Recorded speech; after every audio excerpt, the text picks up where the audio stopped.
7 वरनं 13 वर गेली, याचं नक्कीच मानसिक समाधान आहे. एक काळ होता जेव्हा शिवसेना ही मोठा भाऊ असायची आणि भाजप ही छोटा भाऊ असायची. आता आमदारांना वगळलं तरी आता ही जे काही इक्वेशन मध्ये बदल झालाय, ह्याच्यामुळे राज्यातल्या भाजप आणि शिवसेनेमध्ये डिस्कम्फर्ट वाढणार असं वाटतं का? नाही, मला अजिबात वाटत नाही. कारण दोन्ही नेते हे परिपक्व राजकारणी आहेत, मॅच्युअर्ड पॉलिटिशियन्स आहेत. त्याच्यामुळं पार्टी आणि अलायन्स कशी चालवायची हे देवेंद्रजी फडणवीस साहेबांना देखील चांगलं माहिती आहे आणि आमचे मुख्य नेते एकनाथ शिंदे साहेबांना देखील चांगलं माहिती आहे.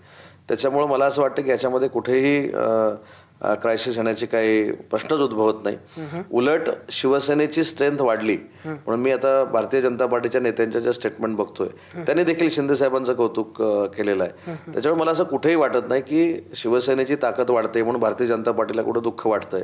उलट दोन्ही पक्ष हे अतिशय समन्वयानं राजकारणामध्ये काम करतायत, सरकारमध्ये काम करतायत आणि आता आमच्या जोडीला अजितदादांचा देखील पक्ष आहे. त्याच्यामुळे या दोघांमधलं जे रिलेशन आहे हे राजकारणाच्या पलीकडेच आहे, मैत्रीचं आहे. त्याच्यामुळे ही अलायन्स अतिशय चांगल्या पद्धतीनं आम्ही पुढे नेतोय आणि भविष्यातल्या निवडणुका देखील आम्ही महायुतीनंच लढणार आहोत. तुम्ही म्हणताय मैत्रीचं आहे आणि अलायन्स हे एवढंच एक फक्त कंपल्शन नाही, मग शिंदे साहेब एवढे